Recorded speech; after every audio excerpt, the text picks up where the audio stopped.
Okay दोस्तों, कल हमारा टॉपिक चल रहा था टेंस का। उस टेंस के टॉपिक को आगे बढ़ाते हैं। कल हमने क्या पढ़ाया था ये आपको पता ही है। टॉपिक पे अगर हम बात करें तो आपका टॉपिक चल रहा था टेंस का, और रेगुलर टॉपिक है आपका। डेली हमारी क्लासेस जो हैं वो एप्लीकेशन पे हो रही हैं। सभी बच्चे जुड़ें, और इंग्लिश को किस तरीके से पढ़ा जाता है वो आप आकर के यहाँ सीखें, जिससे कि आप जो हैं किसी भी एग्जाम्स के अंदर इंग्लिश में कमजोर ना रह पाए। ठीक है, तो आगे बढ़ते हैं। टेंस का टॉपिक आपका चल रहा है। कल हमने आपको क्या क्या बता दिया था उस क्लास के अंदर, मैं आपको बता दूं। हमने आपको बता दिया था टेंस और टाइम में डिफरेंस बताया था। पहला कॉन्सेप्ट आपका ये क्लियर हुआ था। इसके बाद इसके हमने आपको काइंड्स बताए थे कि सर काइंड्स कितने होते हैं। तीसरे नंबर पे अगर मैं बात करूं आपको, तो तीसरे नंबर पे हमने इसको बताए थे पार्ट्स कितने होते हैं। पार्ट्स के अलावा हमने आपको कल बताया था पिछली क्लास के अंदर कि पार्ट्स आपका हो गया टेंस और टाइम में अंतर, काइंड्स हो गया, पार्ट्स हो गया, और एक आपको बताया था इंडेफिनिट और सिंपल में अंतर क्या होता है। वो सारी चीजें आपको बताई थी। और एक आपको बताया था इसका हिंदी पहचान क्या होती है। इसका मतलब सेंटेंस के अंदर आपको पता होना चाहिए कि जब आपको हिंदी में कोई सेंटेंस दिया गया है तो उसकी पहचान कैसे होती है, कौन सा सेंटेंस किस टेंस में यूज किया गया है। अगर आपको सेंटेंस का पहचान पता है कि कौन से टेंस का है, तो ही आप उसका हिंदी में इंग्लिश में ट्रांसलेशन कर सकते हो। आगे बढ़ते हैं। नेक्स्ट आपका जो कॉन्सेप्ट रहेगा, जो हमने छोड़ा था स्टार्ट करने के लिए, वो था आपका correct form of the verb. ये आपका कॉन्सेप्ट चलेगा। मैक्सिमम एग्जाम्स के अंदर आपका टेंस से रिलेटेड जो कॉन्सेप्ट है वो यही है कि आपको प्रश्न पूछा जाता है। जैसे मैं आपका एक प्रश्न लिखता हूं, स्क्रीन पे आप देखें, एक प्रश्न है और प्रश्न में आपका आ रहा है रमेश, और यहां आ जाता है आपका Jaipur go to Jaipur yesterday. ये आपको मैंने एक सेंटेंस यहां लिखा। अब इस सेंटेंस में आपको चार ऑप्शन मिलेंगे। अगर मैं आपको बात करूं ऑप्शन में, यहाँ आपको मिल रहा है गो, एक ऑप्शन में आपका मिल रहा है गोज, एक आपको मिल रहा है वेंट, और एक आपको मिल रहा है इज गोइंग। तो अब आप बताएं इन चारों में से कौन सा ऑप्शन आपका बिल्कुल करेक्ट रहेगा। तो आप देखें, सेंटेंस आपका दे रखा है, correct form of the verb आपको यूज करना है। पूरा सेंटेंस आपने पढ़ा, आपने पाया इसमें यस्टरडे दे रखा है, और यस्टरडे का मतलब होता है पास्ट, और पास्ट का मतलब होता है कि ये तो पास्ट में आता ही नहीं है, ये आता नहीं है, ये आता नहीं है, तो पास्ट में आपका क्या आएगा, वेंट। तो यहाँ यस्टरडे होने की वजह से आप यहाँ क्या भरोगे, वेंट भर देते हो। तो आपका आंसर क्या रहेगा, वेंट। तो ज्यादातर एग्जाम्स के अंदर तो क्वेश्चंस को सॉल्व करने का यही एक तरीका होता है। सबसे ज्यादा तो क्वेश्चंस पूछे जाते हैं वो कंडीशनल सेंटेंस से पूछे जाते हैं, उसका कॉन्सेप्ट भी आएगा। तो फिलहाल हम बात करेंगे एक एक टेंस के बारे में, बात करेंगे पर्टिकुलर टेंस की बात करेंगे। तो सबसे पहले जो आपका टेंस रहता है वो आता है आपका प्रेजेंट टेंस। कौन से टेंस पे बात करेंगे हम, प्रेजेंट टेंस पे बात करें। और प्रेजेंट में सबसे पहला ही नंबर आपका आता है इंडेफिनिट। इसका आता है इंडेफिनिट का, प्रेजेंट इंडेफिनिट टेंस का करेंगे। प्रेजेंट इंडेफिनिट टेंस के अंदर क्या क्या आता है, या ब्लैंक के अंदर हम क्या क्या भरते हैं, ये आपको पता होना चाहिए। इसको सीखने से पहले आपको मैं एक चीज बता दूं सेंटेंस के बारे में। इस सेंटेंस जो है, किसी भी टेंस के अंदर हमारे जो सेंटेंस हैं वो चार तरीके से यूज किए जाते हैं। वैसे तो कई प्रकार से होते हैं, जैसे हम अकॉर्डिंग टू मीनिंग देखें, मतलब अ, अर्थ के आधार पर सेंटेंस के प्रकार देखें तो पांच प्रकार के होते हैं। जिसमें आपका आता है असर्टिव है, इंटेरोगेटिव है, इम्पेरेटिव है, ऑप्टेटिव है, एक्सक्लेमेटरी है। इसके अलावा अगर हम अकॉर्डिंग टू क्लॉज स्ट्रक्चर देखते हैं तो चार प्रकार के हो जाते हैं, जैसे आपका सिंपल है, कॉम्प्लेक्स है, कंपाउंड है, या कॉम्प्लेक्स कंपाउंड है। लेकिन अगर मैं स्ट्रक्चर ऑफ द टेंस की बात करूं सेंटेंस में, तो आपको यहाँ चार प्रकार के सेंटेंस दिए जाते हैं सिर्फ। तो वो आपके कौन कौन से होते हैं, इन चार के बारे में अगर मैं आपसे कहूं, तो पहले नंबर पे आपका आता है एफर्मेटिव, एफर्मेटिव सेंटेंस होता है, दूसरे पे अगर मैं बात करूं तो आपका नेगेटिव होता है, तीसरे पे अगर मैं आपको बात करूं तो इंटेरोगेटिव होता है, और चौथे पे अगर मैं बात करूं आपका तो इंटेरोगेटिव नेगेटिव होता है। तो ये आपके होते हैं 4 प्रकार के सेंटेंस होते हैं। इनको अगर मैं थोड़ा सा आपको और लेके चलता हूं किसी सेंटेंस के अंदर, तो ये दोनों आपके असर्टिव सेंटेंस के काइंड्स हैं और ये दोनों आपके इंटेरोगेटिव सेंटेंस के काइंड्स। अब बात आती है कि सर इनको क्यों पढ़ाया जा रहा है, इनके बारे में क्यों बात हो रही है। तो आपको ये याद रखना है कि जो आप correct form of the verb भरते हो वो सेंटेंस के अकॉर्डिंग यूज होती है। कई सेंटेंस ऐसे होते हैं जिनमें सब्जेक्ट के साथ कोई हेल्पिंग वर्ब ही नहीं लगती है। कई सेंटेंस ऐसे होते हैं जो बिना हेल्पिंग वर्ब के आते ही नहीं हैं। तो उसके बारे में आपको पढ़ना है। हम बात करेंगे सबसे पहले एफर्मेटिव सेंटेंस की। तो इसका जो स्ट्रक्चर होता है वो आपको लिखना है, यहाँ सब्जेक्ट आता है, सब्जेक्ट के बाद हेल्पिंग वर्ब और आती है मेन वर्ब। इसके बाद में ऑब्जेक्ट या जो कुछ भी बचता है वो आपको समझना है। एक आपका आता है नेगेटिव। नेगेटिव में आपका यूज करना है सब्जेक्ट, सब्जेक्ट के बाद में आपको लिखना है हेल्पिंग वर्ब, और हेल्पिंग वर्ब के बाद आप यूज करोगे नॉट, और मेन वर्ब की यूज करते हैं फर्स्ट फॉर्म। इसके अलावा आपका इंटेरोगेटिव की अगर मैं बात करूं तो यहाँ आप लगाओगे हेल्पिंग वर्ब, फिर आप लगा दोगे यहाँ सब्जेक्ट, और फिर आता है आपका मेन वर्ब, और बाकी का जो बचता है वो हम इसमें लिख देते हैं। इसके बाद हम बात करते हैं इंटेरोगेटिव की। तो इंटेरोगेटिव में हेल्पिंग वर्ब, उसके बाद में आप यूज करोगे सब्जेक्ट, फिर आप लगाओगे नॉट, और उसके बाद में आता है आपका मेन वर्ब। तो ये आपका होता है स्ट्रक्चर ऑफ इंटेरोगेटिव नेगेटिव। चारों सेंटेंसेस के ये स्ट्रक्चर होते हैं। इसका मतलब सब्जेक्ट के बाद एफर्मेटिव सेंटेंस में हेल्पिंग वर्ब लगेगी और मेन वर्ब लगेगा। अच्छा, इसमें आपको एक चीज याद रखनी है कि दो सेंटेंसेस ऐसे हैं जिनमें आप बिल्कुल भी हेल्पिंग वर्ब यूज नहीं करोगे, जो आपको यहां अभी मैं बता देता हूं, यहीं निपट जाएंगे ये दोनों। कि पहले नंबर पे आपका है प्रेजेंट, और प्रेजेंट में आता है इंडेफिनिट, और एक है आपका पास्ट, और पास्ट में ही है आपका इंडेफिनिट। बात यह है कि इनमें एफर्मेटिव सेंटेंस में हेल्पिंग वर्ब नहीं आती है, और इसमें भी जो आपका हेल्पिंग वर्ब है वो भी नहीं आता है। और दोनों कैसे सेंटेंस होते हैं? दोनों ही एफर्मेटिव होते हैं। अच्छा, अगर हेल्पिंग वर्ब नहीं आती है तो क्या आता है? अगर हम बात करें आपके प्रेजेंट इंडेफिनिट की, तो प्रेजेंट इंडेफिनिट के अंदर आपको याद रखना है मेन वर्ब का फर्स्ट फॉर्म या उसमें एस या ईएस लगा देते हैं, और पास्ट इंडेफिनिट में मेन वर्ब की सेकंड फॉर्म लगा देते हैं। क्लियर हो गया? तो ये आपके दो पॉइंट हैं जो आपको याद रखने हैं स्ट्रक्चर के अकॉर्डिंग। सबसे पहले हम बात करते हैं हमारे प्रेजेंट इंडेफिनिट टेंस पे। प्रेजेंट इंडेफिनिट टेंस आपका क्या कहता है, ये आपको याद रखना है। तो सबसे पहले आज बात कर रहे हैं हम present indefinite. Present indefinite tense जो है उसके अंदर पहला पॉइंट ये है कि भरना क्या है, तो मेन वर्ब की फर्स्ट फॉर्म या उसमें एस या ईएस। अगर हेल्पिंग वर्ब की बात करें तो इसका हेल्पिंग वर्ब होता है एक तो डू और एक होता है डज।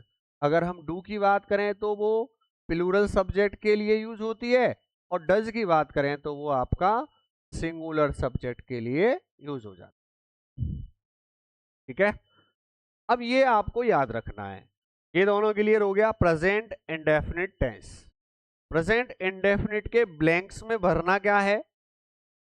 प्रेजेंट इंडेफिनिट के ब्लैंक्स में भरना क्या है? तो सबसे पहले आपको भरना है यहाँ मेन वर्ब की फर्स्ट फॉर्म या उसमें एस एस। तो ये आपके रहेंगे कौन से सेंटेंस के अंदर? एफर्मेटिव के।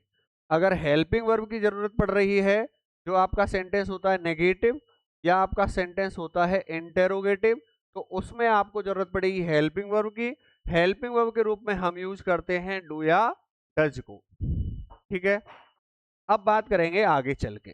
तो देखो, इसको भरेंगे कहाँ, ये आपको याद रखना है। तो याद रखने के लिए आपको इसके कुछ एडवर्बियल्स याद रखने हैं, कुछ टाइम एडवर्ब्स हैं जिनके बारे में आपको याद रखना है कि ये शब्द अगर आपको दिए गए हैं तो उन शब्दों को देखते ही प्रेजेंट इंडेफिनिट यूज करना है। सीधा था ना, शूट एंड साइट, देखते ही गोली मारने का आदेश है। तो इसका मतलब ये है कि अगर आपको ये शब्द मिले तो समझ जाना उन शब्दों को देखते ही प्रेजेंट इंडेफिनिट आपको यूज करना है, मैक्सिमम यूज करना है। ठीक है, कौन कौन से वो शब्द हैं उनके बारे में अब यहाँ थोड़ी सी बात कर लेते हैं। तो देखो, जैसे आपको एक शब्द आ जाता है daily, seldom, often, generally,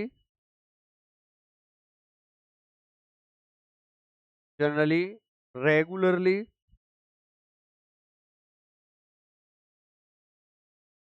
usually, occasionally,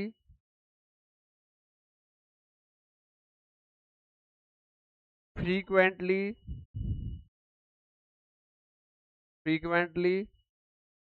ever, never, sometimes,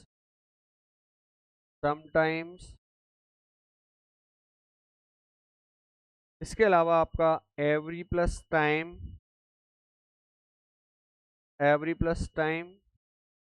या ईच प्लस टाइम।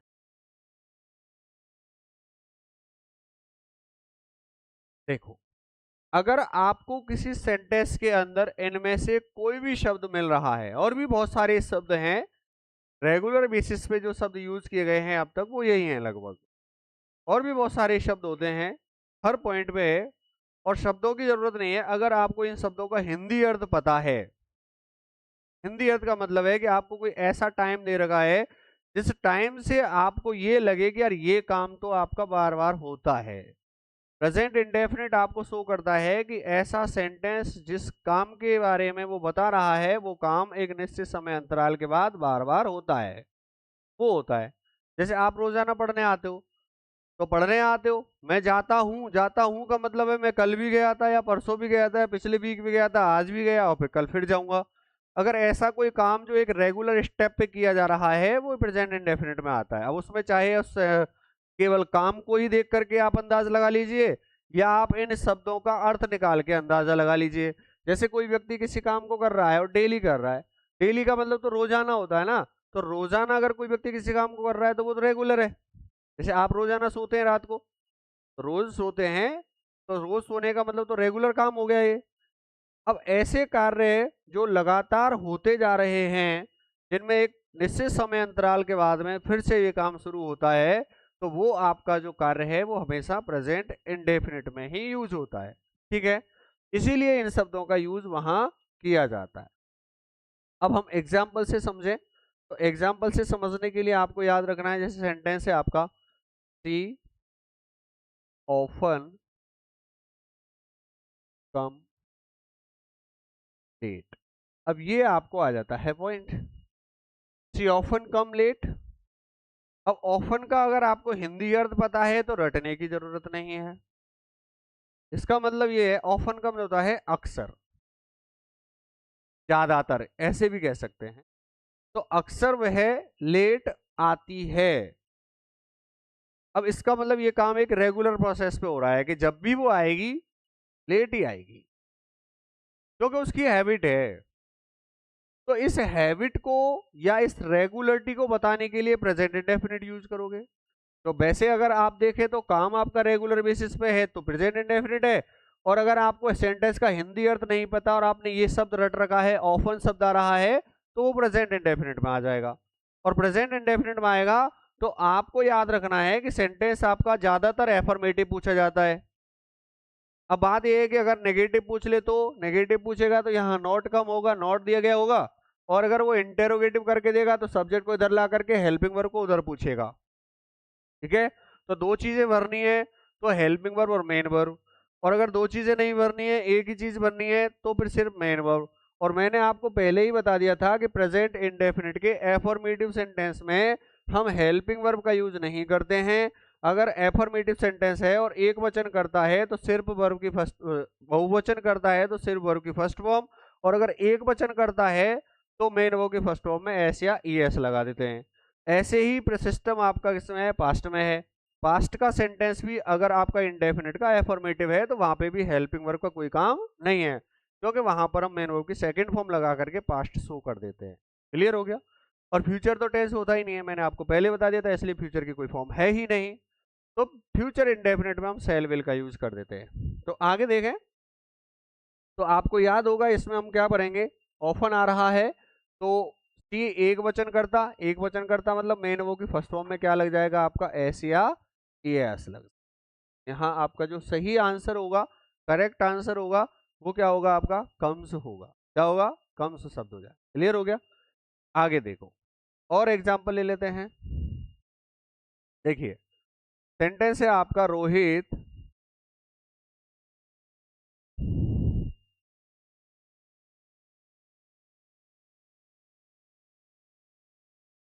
देखो Rohit read a book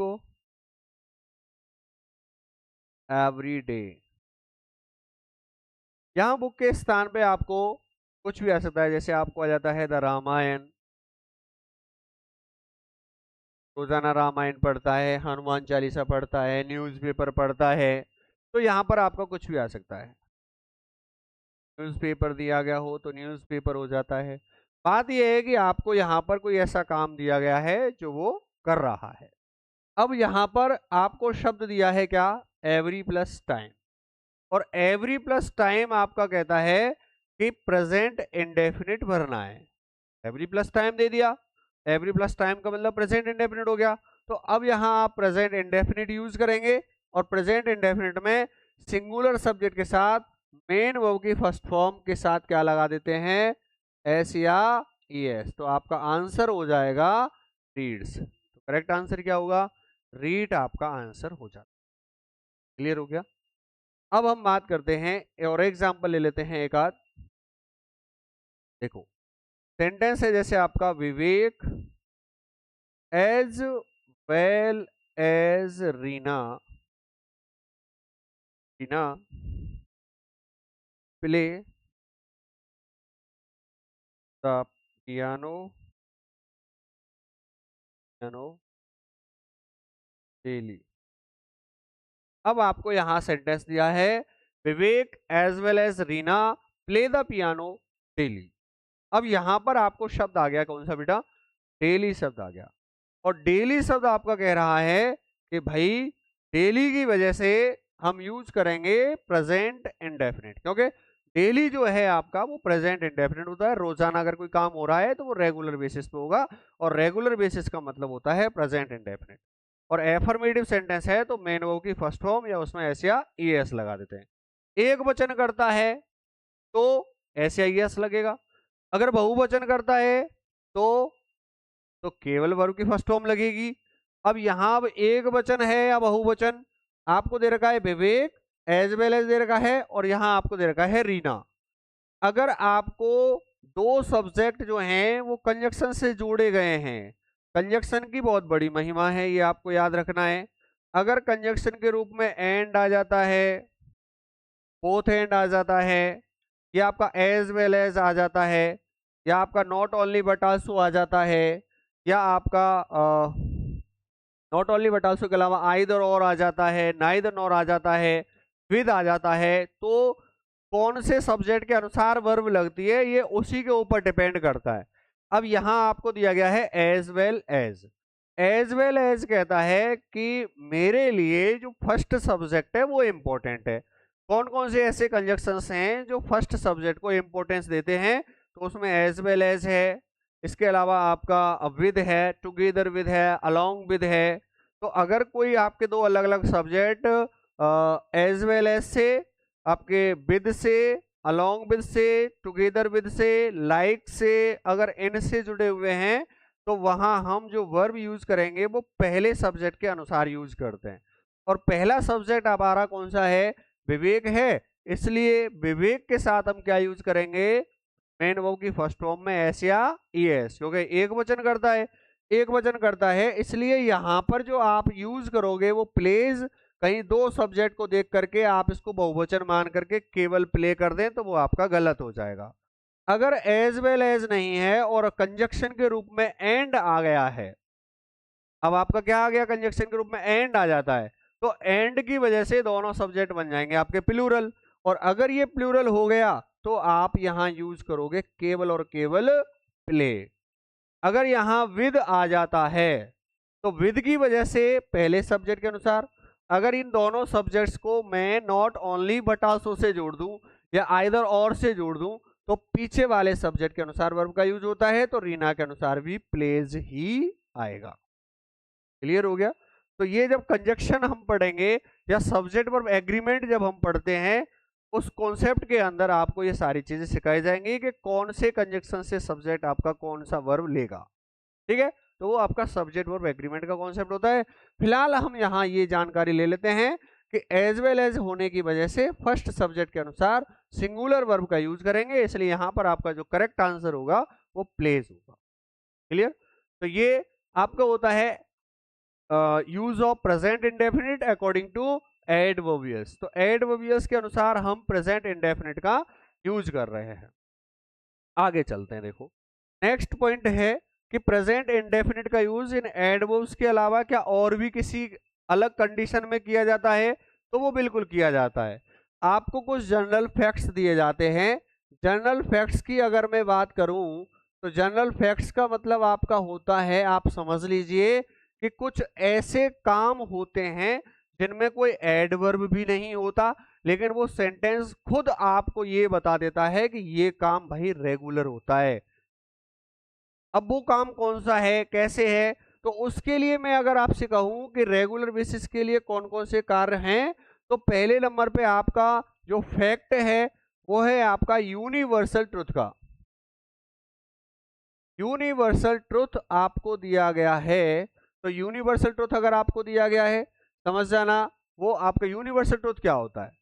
universal truth का मतलब होता है सार्वभौमिक सत्य। सार्वभौमिक सत्य का मतलब होता है सदियों से, जाने कब से, परंपराओं से, जाने कब से कोई काम ऐसे ही चला आ रहा है।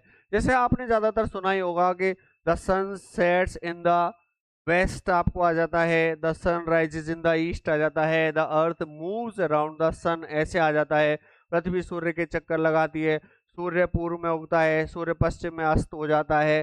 तो ऐसे कार्य जो आपको किसी ऐसी घटना के बारे में बताते हैं जो घटना सदियों से लगातार चलती आ रही है और आगे जब तक हम रहेंगे देखेंगे तब तक वो घटना ऐसे चलती रहेगी, वो आपका चलेगा किसमें? प्रेजेंट इंडेफिनिट में चलता है। तो यूनिवर्सल ट्रुथ है। इसके अलावा एक आपका साइंटिफिक फैक्ट है। साइंटिफिक फैक्ट मतलब वैज्ञानिक तथ्य है। इसके अलावा आपके पास एक मैथमेटिकल फैक्ट है। मैथमेटिकल फैक्ट है। इसके अलावा मैथमेटिकल के अलावा आपको हैबिचुअल फैक्ट है, और हैबिचुअल फैक्ट के अलावा एक आपका है स्पिरिचुअल फैक्ट। तो ये तो वही आपके फैक्ट हैं। कौन सा फैक्ट कैसे यूज होता है या क्या होता है, इसके बारे में हम अभी बात करते हैं। पहले नंबर पे आपको लिखा है मैंने कौन सा? Universal truth. इसका अगर मैं बात करूं तो मतलब होता है सार्वभौमिक सत्य। इसका मतलब यह है कि अगर आपको सेंटेंस में कोई ऐसा काम दिया गया जो सार्वभौमिक सत्य है तो उसमें प्रेजेंट इंडेफिनिट ही आता है।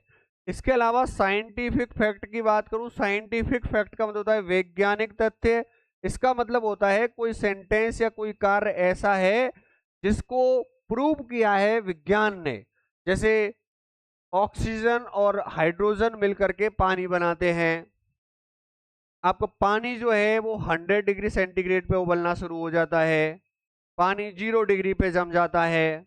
तो ऐसे सेंटेंसेस जिसमें आपको लगे कि यार ये तो साइंस ने प्रूव करके बताया है, किसी भी हमारी बुक्स में नहीं लिखा हुआ है, धार्मिक बुक में नहीं लिखा हुआ है, ये सारी चीजें विज्ञान ने हमें दी हैं, तो वो सारी चीजें जो पहले थी वो आज हैं, वो हमेशा ऐसी ही रहेंगी। जो एक्सपेरिमेंट कर दिया है वो हमेशा ऐसे ही रहेगा, इसलिए उनमें हम प्रेजेंट इंडेफिनिट यूज कर देते हैं। एक आपका मैथमेटिकल फैक्ट है, इसका मतलब आपका गणितीय तथ्य है। गणितीय तथ्य का मतलब हम जानते हैं कि आपको अगर किसी प्रकार की कोई कैलकुलेशन दी गई है, कैलकुलेशन का मतलब होता है कोई गणना दी गई है, कोई जोड़ बाकी गुणा भाग दिया गया है, तो वो जैसा है वैसा ही रहेगा। जैसे 2 और 2 4 होते हैं, तो ये पॉइंट आपका हमेशा प्रेजेंट इंडेफिनिट में ही आता है।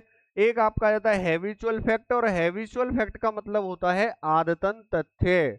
और आदतन तथ्य का मतलब होता है आपको किसी व्यक्ति की, किसी प्राणी की अगर कोई आदत दी गई है, तो वो आदत भी आपकी प्रेजेंट इंडेफिनिट में ही आती है। इसके अलावा आपका दिया गया है स्पिरिचुअल फैक्ट, इसको हम बोलते हैं आध्यात्मिक तथ्य। आध्यात्मिक तथ्य का मतलब होता है कि आध्यात्म से जुड़ी हुई बातें जो हमारे धर्म ग्रंथों में या हमारे धर्म गुरुओं ने हमें बताई हैं, चाहे वो सच हैं चाहे नहीं है, लेकिन हमारी आत्मा कहती है कि ये बात हमारी सही है। कुछ चीजें ऐसी होती हैं जो हमारी आस्था से जुड़ी होती है और उनको हम सच मान लेते हैं। जैसे आत्मा अमर है, कह देते हैं द सोल इज इमॉर्टल, आत्मा अमर है, चाहे हमने नहीं देखी है लेकिन फिर भी हम मानते हैं कि आत्मा अमर होती है। तो ऐसे कुछ आपके कॉन्सेप्ट हैं जो इनमें से किसी भी कॉन्सेप्ट को या किसी भी फैक्ट को फॉलो करते हैं, वो सारे फैक्ट आपके प्रेजेंट इंडेफिनिट में ही यूज किए जाते हैं। ठीक है, तो एक एक फैक्ट पे विस्तार से बात करेंगे।